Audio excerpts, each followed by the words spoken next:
तो पिछले साल आने वाले कांतारा चैप्टर 1 का ट्रेलर फाइनली इस साल आ ही गया, जिसके राइटर एंड डायरेक्टर है ऋषभ शेट्टी, जो कि पिछली फिल्म की तरह यहाँ भी लीड रोल में है। अब ट्रेलर शुरू होता है एक बच्चे के सवाल से, जो पूछता है कि मेरे पिताजी यहीं पर क्यों अदृश्य हुए। तो ये बच्चा और कोई नहीं बल्कि पहले पार्ट वाले शिवा का ही बेटा है, क्योंकि पिक्चर की एंड में शिवा अचानक से जंगल में भागकर गायब हो जाता है और फिर वो किसी को भी नहीं मिलता। तो सीक्वल में उसका लड़का बड़ा हो चुका होगा एंड जब उसे अपने पापा के बारे में पता लगेगा तब वो ये सवाल करेगा कि मेरे पापा जंगल में ही क्यों गायब हुए। लेकिन इस सवाल का जो जवाब आया वो और भी ज्यादा इंटरेस्टिंग है। जवाब ये था कि हमारे पूर्वज भी यहीं पर थे और ये सब एक बहुत बड़ी दंत कथा है। जिसके बाद राजा महाराजा और सेना वगैरह के कुछ सीन्स दिखाए गए, जिससे ये तो क्लियर हो गया कि यहाँ पास्ट की स्टोरी दिखाई जाएगी। मतलब पहले पार्ट में जो भी ये कैरेक्टर्स थे उनके पूर्वजों की स्टोरी दिखाई जाएगी इस पिक्चर में, जो कि आई थिंक कोई बहुत बड़ा ऐसा सरप्राइज नहीं है, क्योंकि ये बात पहले ही कंफर्म कर दी गई थी कि ये पिक्चर एक प्रीक्वल होगी। एंड फिर इसका टाइटल भी है कांतारा चैप्टर 1, मतलब कि जो पिक्चर पहले आई थी कांतारा वो इस स्टोरी का पहला चैप्टर नहीं है, बल्कि उसकी स्टोरी इस पिक्चर के बाद टेक प्लेस करती है।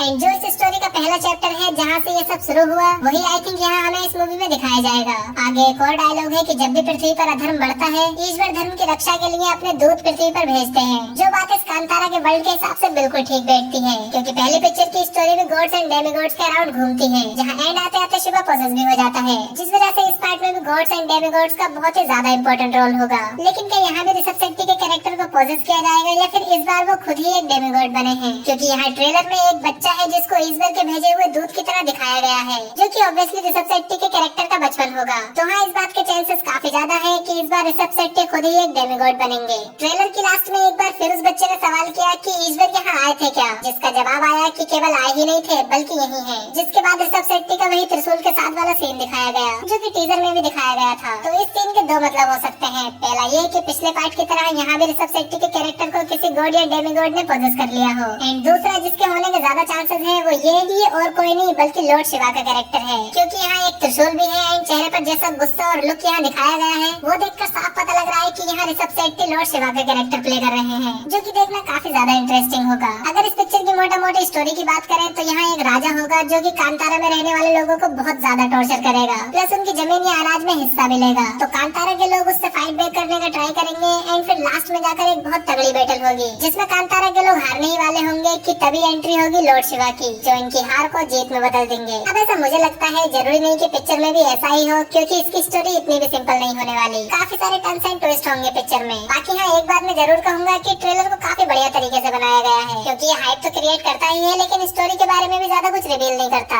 एंड स्टोरी के बारे में और जानने की जो क्यूरियोसिटी है वो ट्रेलर खत्म होने के बाद भी बनी रहती है। कांतारा चैप्टर 1 का बजट है 125 करोड़, जो कि इसके पिछले पार्ट के मुकाबले काफी ज्यादा है, क्योंकि उसका बजट था सिर्फ 14 करोड़। लेकिन इस बार 125 करोड़ का बजट देकर स्केल भी काफी बड़ा दिया गया है पिक्चर का। और कमाल की बात यह है कि इसने अपना बजट ऑलरेडी रिकवर कर लिया है अपने डिजिटल राइट्स बेच के, जो कि बिके पूरे 125 करोड़ के। तो अब पिक्चर बॉक्स ऑफिस पर जितना भी कलेक्शन करेगी वो बस इनका प्रॉफिट होगा। बाय द वे, इस ट्रेलर के विजुअल्स काफी ज्यादा तगड़े लगे मुझे, जैसे कि वो टाइगर वाला सीन रियल है, सीजीआई कुछ फर्क ही पता नहीं लग रहा। ये तो वीएफएक्स की बात हो गई, बट पिक्चर देखने में भी बहुत ज्यादा कमाल की लग रही है। I am talking about cinematography, जो कि पिछले पार्ट में भी काफी बढ़िया थी, पर इस बार कुछ ज्यादा ही बेहतर लग रही है, may be because of bigger budget and better equipments. और हाँ, इसमें हिंदी ऑडियंस के लिए दिलजीत दोसांझ का एक गाना भी है, जिसको ट्रेलर में भी थोड़ा बहुत यूज किया गया एंड सुनने में तो बढ़िया लग रहा है वो। देखो, इस पिक्चर की रिलीज में सिर्फ 10 दिन बचे हैं, 2 अक्टूबर को रिलीज हो जाएगी and I am excited for it. तो बस अब इस छोटी सी वीडियो को यहीं पर रोकते हैं, और अगर आपको ये वीडियो पसंद आई हो तो हाइप, लाइक, सब्सक्राइब सब कर दो एंड सामने वाली वीडियो भी देख लेना क्लिक करके।